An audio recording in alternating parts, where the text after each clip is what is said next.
Bonjour à tous et bienvenue dans cette nouvelle vidéo. Vous n'êtes pas sans savoir que le film F1 est sorti en salle. Je l'attends vraiment avec impatience, ce film. Il y a plein de choses qui font que ce film est particulier. Bref, aujourd'hui on va faire une vidéo un petit peu différente. Je vais tout simplement vous présenter différents films de voitures qui peuvent vous inciter, pourquoi pas, à aller voir ce film F1. Écoutez, ne perdons pas plus de temps. Les meilleurs films de voiture, c'est parti.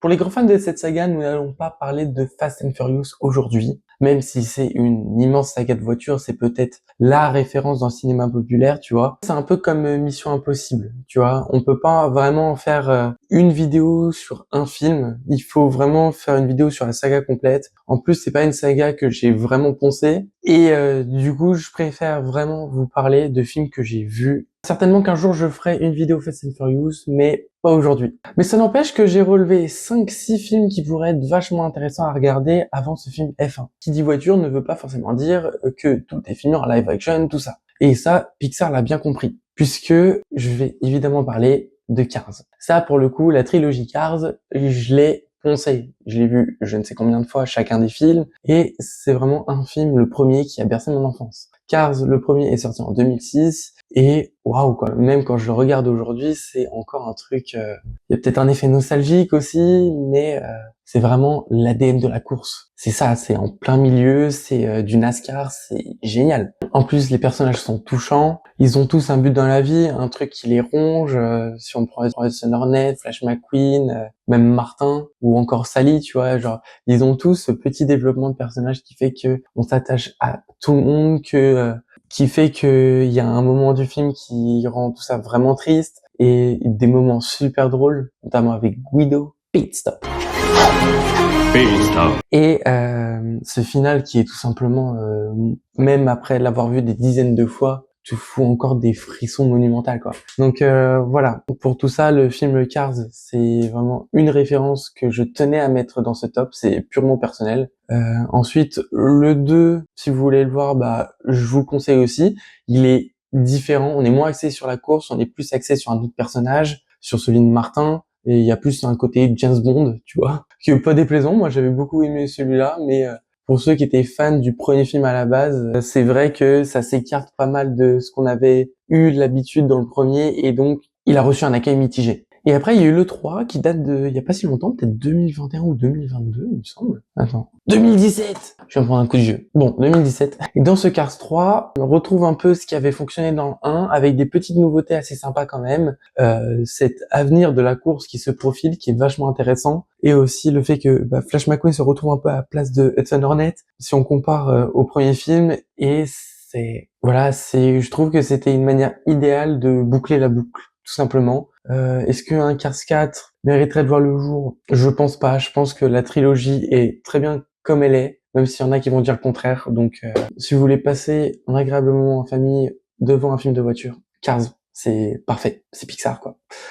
Ok, bon, maintenant on est avec Cars qui est sorti en 2006. On va aller en 2013 avec un film qui peut se rapprocher le plus de l'univers de la Formule 1 qu'on va peut-être voir dans ce film F1. Ce film, il s'appelle Rush. Il est sorti en 2013. Rush, c'est réalisé par Ron Howard et avec au casting Daniel Brühl et Chris Hemsworth. Ce film est tiré de faits réels et va nous raconter la rivalité entre la légende Niki Lauda et James Hunt. Une rivalité que moi-même je connais pas parce que j'en parlerai plus en détail dans la vidéo dédiée à F1, mais je regarde la F1 depuis 3-4 ans maintenant, et j'ai encore un petit peu de mal avec le côté historique de ce sport. Je savais ce qui était arrivé à Niki Lauda, mais c'est en regardant Rush que j'ai vraiment découvert tout l'envers du décor qui a fait sa légende, et puis ce terrible accident qui lui arrive, quoi. C'est un très bon film. C'est un très bon film. La rivalité, on la sent assez forte. Les courses sont assez haletantes, sont assez réalistes. Moi, je me souviens avoir été beaucoup pris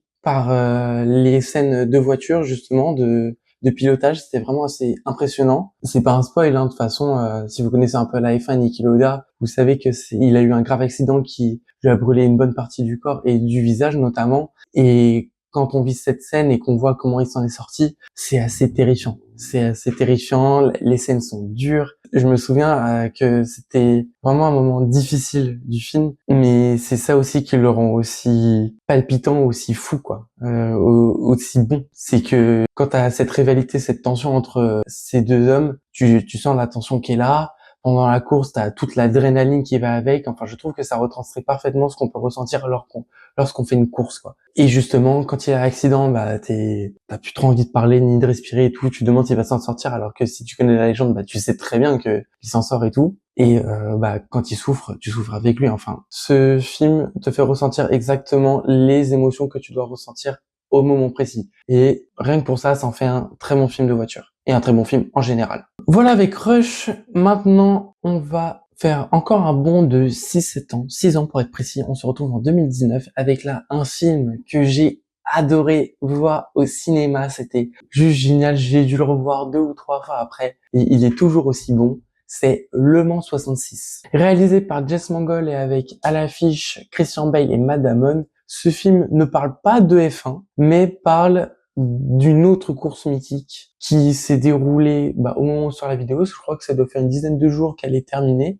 que cette nouvelle édition est terminée, c'est les 24 heures du Mans. Puisque le film s'appelle Le Mans 66, vous aurez certainement compris de quelle édition des 24 heures du Mans on va parler, celle de 1966. Et si vous connaissez le titre original, le titre international ou américain, vous savez encore plus de quoi ça va parler, puisque le film s'appelle Ford versus Ferrari. Donc effectivement, Matt Damon va incarner Carroll Shelby et Christian Bale va incarner le pilote expérimenté Ken Miles, qui a un caractère bien trempé encore pour ce film. Et ces deux-là vont devoir construire à partir de rien une voiture qui pourra détrôner l'incroyable Ferrari qui surfe sur toutes les éditions du Mans à cette époque. Comme je vous l'ai dit, ce film est génial. Parce que Matt Damon, parce que Christian Bale.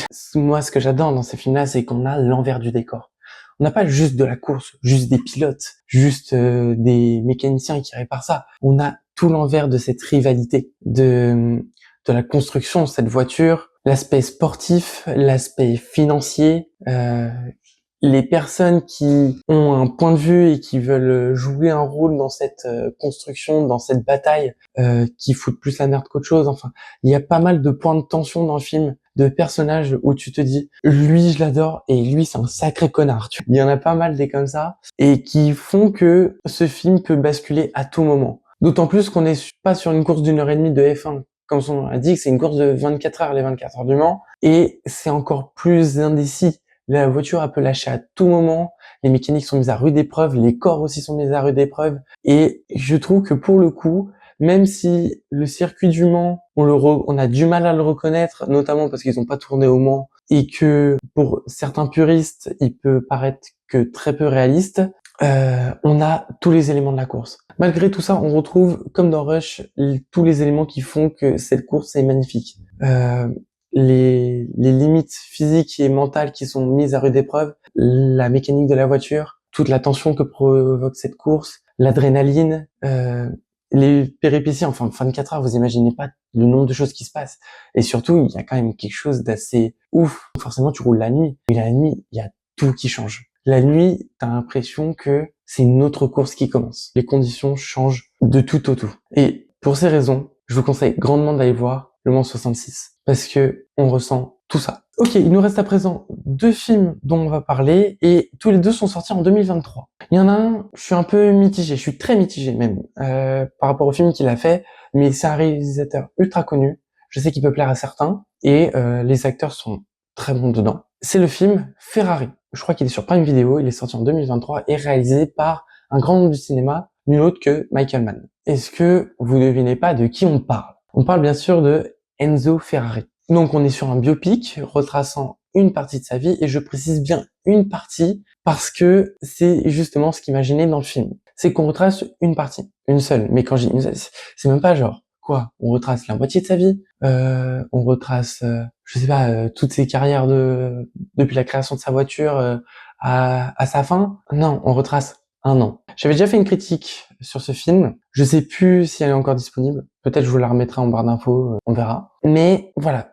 Pour moi, il y avait qu'une année. Et on sait très bien la légende que c'est Enzo Ferrari, qu'il avait un comportement, enfin, c'était quelqu'un, quoi. C'est quelqu'un qui avait une personnalité très forte. Et il a vécu des choses. On te le dit même dans le film. Qu'il a vécu des choses, une chose terrible par ailleurs. Je vais pas vous spoiler le film si vous voulez le voir, mais le fait que on ne se concentre que sur un an de sa vie, je trouve ça terrible. Je trouve ça terrible parce que c'est une personne qui a tellement d'histoires que il faudrait que ce soit beaucoup plus long. Ne serait-ce qu'un an. Tu sais quoi? Même si on pousse au minimum, je vais redire ce que j'ai dit dans la critique en 2023. Une année avant, le film change du tout au tout. On a beaucoup plus de matière, beaucoup plus de drame. Moi, personnellement, ça m'aurait pris plus aux tripes et j'aurais certainement complètement changé ma note sur ce film. Certes, on arrive très bien à cerner la personnalité de Enzo Ferrari parce que, surtout que Adam Driver le joue très bien et que les deux autres personnages féminins qui l'accompagnent, joués par Penelope Cruz et Shailene Woodley, le nourrissent très bien et ont eux-mêmes une personnalité très forte, ce qui rend le tout assez bon en termes de jeu d'acteur, vraiment, hein. Il y a des plans assez cool et le final est assez haletant, pour pas trop spoil, mais n'empêche que voilà, il me manque ce petit truc où j'en ai pas eu assez. J'aurais aimé en savoir plus, surtout comme je vous l'ai dit, je connais pas encore très bien cet univers de la course automobile et tout, et typiquement la carrière de Ferrari, sa personnalité, enfin ce qu'il est, c'est pour ça que je l'attendais autant, c'est que c'était l'occasion parfaite de découvrir le personnage. Et au final, ne connaître qu'un an de sa vie, alors certes c'est terrible et tout, mais j'aurais aimé en savoir plus quoi, voilà, tout simplement. Donc ouais, je vous le conseille, c'est pour ça que je l'ai mis dans ce top, mais voilà, sachez que moi je suis resté un peu sur ma faim. Par contre, le dernier film de cette liste, celui-là, j'ai grandement kiffé, un peu sous-coté d'ailleurs. Ce film s'appelle Gran Turismo, il est sorti en 2023 et il y a notamment au casting David Harbour, que vous avez notamment vu dans Stranger Things, et Orlando Bloom, que vous avez vu dans bon nombre de films, notamment Le Seigneur des Anneaux, Pirates des Caraïbes, la saga Le Hobbit, bref. Ce film raconte l'histoire d'un jeune homme qui est dans sa chambre, qui joue à Gran Turismo. Il a un setup comme on peut voir actuellement sur Twitch, hein, tu sais, genre pédalier, volant, et puis le jeu, l'écran qui va avec, tout ça. Et il est super bon sur le jeu. Et un jour, en fait, il est tellement bon que il a été sélectionné pour participer à un recrutement organisé par Nissan et piloter de vraies voitures de course. Parce que leur théorie, c'est comme ils sont bons sur le jeu et que ils savent piloter ce genre de voiture, peut-être que dans la réalité, dans la vraie vie, la vie réelle, ils sauront le faire également. Évidemment, t'as des gens qui vont se dire non mais le mec c'est juste un gamer. Là on est dans la vraie vie, à aucun moment il aura les couilles de le faire ou le niveau même parce que les jeux vidéo c'est pas la vraie vie quoi. Ce n'est pas juste une histoire originale, c'est une histoire vraie. Et là, je trouve que ça rend le tout particulièrement intéressant parce que tu vois comment un gamer, un mec qui avait ce rêve fou de conduire de vraies voitures et qui s'est un peu fait son rêve à travers les jeux vidéo, on va lui donner sa chance et qu'il va tout mettre en œuvre pour y arriver. Et sa trajectoire, son histoire est vraiment super sympa à regarder. Gran Turismo, c'est un jeu à la base, il y a des scènes fortes dans le film qui, franchement, le rendent vraiment cool. Il y a des scènes qui rappellent vraiment le jeu vidéo, qui ont très bien été gérées en termes d'effets spéciaux. J'avais beaucoup aimé. Il y a certains moments, tu sais, juste on t'indiquait en quelle position était le gars, comme si on était dans un jeu vidéo alors que c'était une vraie course. Enfin, tu sais, c'est des petits détails qui font que, voilà, genre, on sait qu'on a un jeu vidéo de base, on a une histoire vraie également, donc on a mixé un peu tout ça et on retrouve un petit peu tout ça dans le film. Et c'est pour ça que je l'avais trouvé très très cool quand il est sorti. Je l'ai vu à la télé, je l'ai vu au cinéma, il est vraiment trop bien. Comme dans Le Mans 66, il y a une partie qui se déroule au Mans. Je sais pas là pour le coup s'ils ont vraiment tourné au Mans. Je sais par contre que certains plans du film, même pas mal de plans du film, ont été tournés sur de vrais circuits, tout simplement parce que j'ai reconnu les circuits. Voilà. Et il me semble qu'il y a Spielberg, il y a peut-être Bahreïn aussi. Je sais pas s'il y a pas Yas Marina, Abu Dhabi, je sais plus, mais en tout cas, ça se voit que c'est en prise de vue réelle. Et il y a même une petite bande originale qui sort des années 80-90 qui est très sympa. Non, franchement, c'est pas le film de l'année, tu vois, mais il provoque des sensations. On retrouve encore une fois tout ce qui fait d'une course la course, avec un mentor qui a, pareil, son caractère, mais qui est aussi attachant. Un mec un petit peu véreux, enfin, qui est surtout sur le côté business du projet et tout. Voilà, on a tous ces petits détails qui fait que le film est intéressant et te fout des frissons. Bon voilà, je crois qu'on a fait le tour. Alors évidemment que j'en ai oublié des films. Je sais déjà que j'ai pas parlé de Jour de tonnerre, j'ai pas parlé de Drive, de Baby Driver, mais c'est des films que je n'ai pas vus et qui me permettront certainement de faire une deuxième vidéo des meilleurs films de voiture. On sait pas. On verra bien. Si cette vidéo vous a plu, n'hésitez pas à mettre un pouce, à vous abonner, à la partager et nous on se retrouve très bientôt pour une prochaine vidéo, notamment une vidéo qui va parler du film F1, puisque, comme je vous l'ai dit, nous allons en parler. Je vais aller le voir d'ici peu et à bientôt. Merci à tous. Ciao.